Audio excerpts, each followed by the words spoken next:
semuanya, selamat datang di podcast Sejarah Nusantara. Perkenalkan, nama saya Jenny Sri Paskagea, dan pada kesempatan kali ini kita akan membahas salah satu jejak kebudayaan tertua di Indonesia. Judul podcast kita adalah Tradisi Dinding dan Simbol-Simbol Leluhur. Sebuah kisah tentang bagaimana manusia Nusantara pada masa lampau meninggalkan pesan, keyakinan, dan identitas mereka melalui dinding-dinding batu.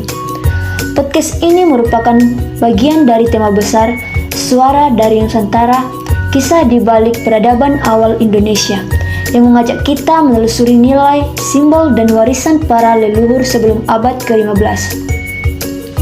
Bagi masyarakat awal di Nusantara, dinding bukan sekadar batu atau permukaan alam.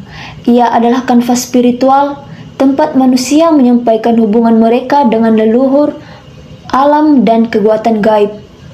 Beberapa situs tertua di Indonesia seperti Leang-Leang di Sulawesi Selatan, Gua Harimau di Sumatera Selatan, Gua Kidang di Jawa Timur, atau Gua Pawon di Jawa Barat menyimpan lukisan dinding yang diperkirakan berusia 10.000 hingga 40.000 tahun.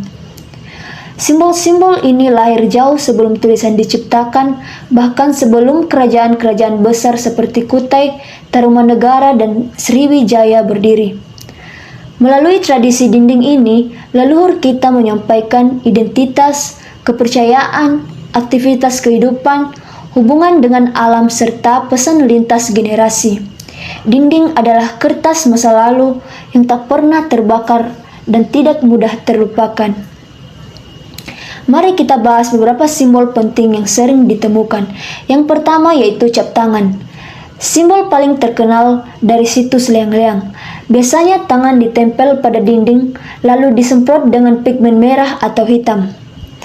Interpretasinya yaitu tanda kelahiran manusia pada masa itu, penanda identitas kelompok, atau simbol permohonan perlindungan dari roh leluhur.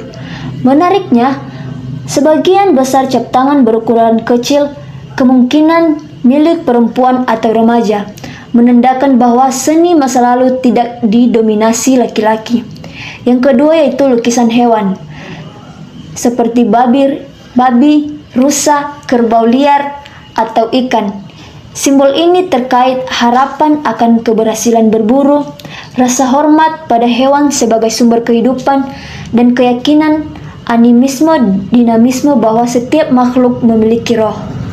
Yang ketiga yaitu motif geometris dan abstrak. Garis spiral, titik-titik, persegi, atau pola berulang. Simbol ini sering dianggap sebagai representasi kosmos seperti perjalanan hidup, lingkaran reinkarnasi, atau penanda upacara ritual. Yang keempat yaitu adegan kehidupan. Beberapa lukisan menggambarkan orang memegang tombak, menari, atau melakukan ritual. Ini menunjukkan bahwa masyarakat awal Nusantara telah memiliki sistem sosial, peran, dan upacara adat. Untuk memahami simbol-simbol itu, kita harus melihat konteks sosial budaya sebelum abad ke-15. Yang pertama, kepercayaan, animisme, dan dinamisme. Masyarakat awal percaya bahwa setiap benda memiliki roh, leluhur tetap hidup dan menjaga keturunannya. Alam adalah kekuatan yang perlu dihormati. Karena itu, simbol dinding bukan sekedar seni, tetapi bagian dari ritual dan komunikasi spiritual.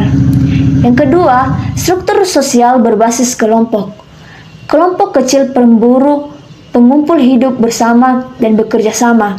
Simbol di dinding menjadi tanda kepemilikan wilayah, penanda sejarah kelompok, serta arsip visual untuk generasi berikutnya. Warna pigmen dari alam.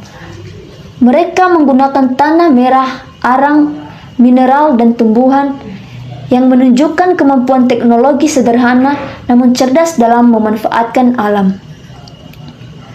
Simbol-simbol ini tidak hanya bercerita tentang masa lalu, tetapi juga tentang karakter bangsa Indonesia saat ini.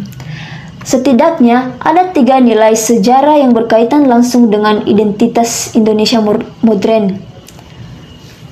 Yang pertama yaitu kreativitas dan inovasi. Leluhur Nusantara sudah kreatif sejak zaman purba. Ini membentuk karakter bangsa yang inovatif seperti tercantum dalam profil mahasiswa beriman, inovatif, arif, dan tangguh. Yang kedua, kebersamaan dan gotong royong.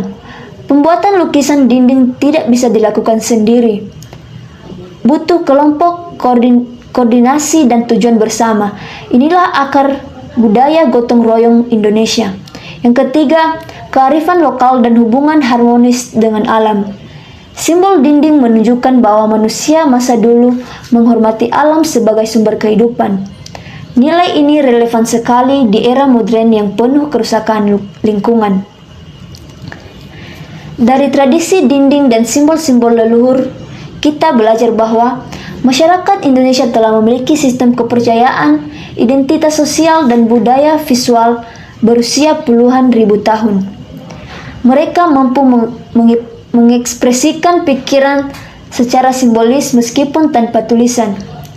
Sejarah Indonesia bukan hanya tentang kerajaan, tetapi juga tentang perjalanan panjang manusia di masa prasejarah.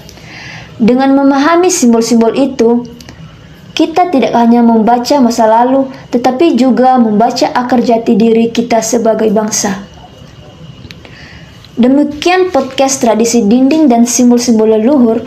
Semoga cerita ini membuat kita semakin menghargai warisan leluhur dan memahami bahwa identitas Indonesia dibangun oleh sejarah yang sangat panjang. Terima kasih sudah mendengarkan. Sampai jumpa di episode berikutnya. Salam suara dari Nusantara.